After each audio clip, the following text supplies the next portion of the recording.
எனக்கு அன்பானவர்களே, இயேசுவின் நாமத்தில் வாழ்த்துக்கள். ஆண்டவரின் கிருபையினால் தொடர்ச்சியாய் நாம் கடந்த 30 நாட்களாக வேத வசனங்களை தியானித்து வருகிறோம். இந்த 31வது நாளுக்காக தேவனை துதிக்கிறேன். வானமும் பூமியும் ஒழிந்து போகும், என் வார்த்தைகள் ஒழியாது என்று ஆண்டவர் சொல்லியிருக்கிறார். எனவே தேவன் எவ்வளவு அருமையானவர், அவர் வார்த்தைகள் எவ்வளவு அற்புதமானது. அவருடைய வார்த்தைகளை தியானிக்கும் போது மிகுந்த ஆச்சரியமாக இருக்கிறது. கர்த்தருடைய நாமத்திற்கு ஸ்தோத்திரம். தேவன் தமது அன்பை விளங்க பண்ணினார் என்று நம்ம அன்பு என்ற தலைப்பில் பல விதங்களில் ஆண்டுடைய வார்த்தைகளை தியானித்து வருகிறோம். இன்றைக்கும் ஒரு வார்த்தையை உங்களுக்கு முன்பாக வைக்கிறேன். என்னவென்றால், அவர் நம்மிலே அன்பு கூர்ந்ததற்கு அடையாளம், அவர்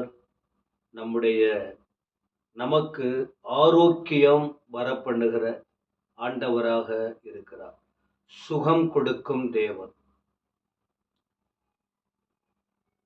மத்தேயு 8ஆம் அதிகாரம் 17ஆம் வசனம்.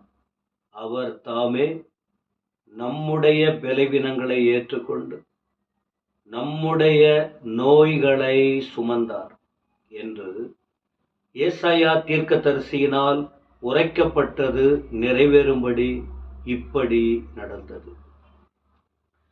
ஏசாயா ஏற்கனவே இந்த வசனம் ஆண்டவர் சொன்ன நாட்களுக்கு முன்பு, ஒரு 700 வருஷத்துக்கு முன்பு, 750 வருஷத்துக்கு முன்பு சொல்லி இருக்கிறார். இந்த உலகத்தில் ஆண்டவர் வருவார் என்றும், அவர் எப்படிப்பட்ட அற்புதங்களை எல்லாம் செய்வார் என்றும் தீர்க்க தரிசனமாக எழுதி வைத்திருக்கிறார். என் ஆண்டவர் தீர்க்க தரிசனத்தின்படியே அவர் உறுதியாக்கப்பட்ட தேவன். சொன்னபடியே அவர் வாழ்க்கையில் நடந்தது. சரி, அந்த ஏசாயா தீர்க்கதரிசி சொன்னதை இந்த இடத்திலே சுட்டி காட்டுகிறார். என்ன? அவர் தாமே. யார்? ஆண்டவராகிய இயேசுதாமே. எவ்வளோ பேர் உண்டு, எவ்வளவோ பேர் இந்த உலகத்தில் வந்தார்கள். ஆனா இங்கே இந்த சிறப்பு யாருக்கும் கிடையாது. சொல்லலாம், சொல்லுவார்கள், இது நாங்கள் அனுபவித்துக் கொண்டிருக்கிற காரியம்.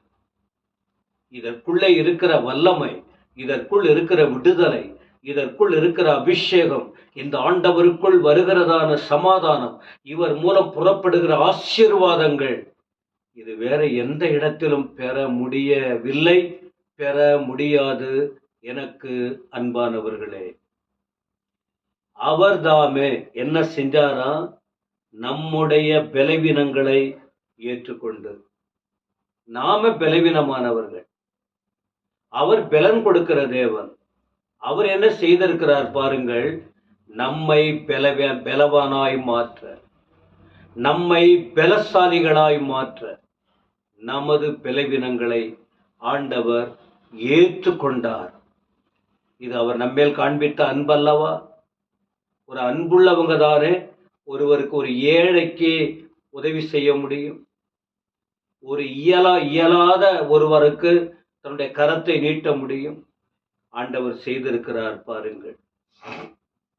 இரண்டாவது காரியம், நம்முடைய நோய்களை சுமந்தார். வியாதிகளை அவர் சுமந்தார். இது ஆண்டவர் இயேசு நம்மேல் காண்பித்த அன்பை உணரும்படி சொல்லப்பட்டிருக்கிறது.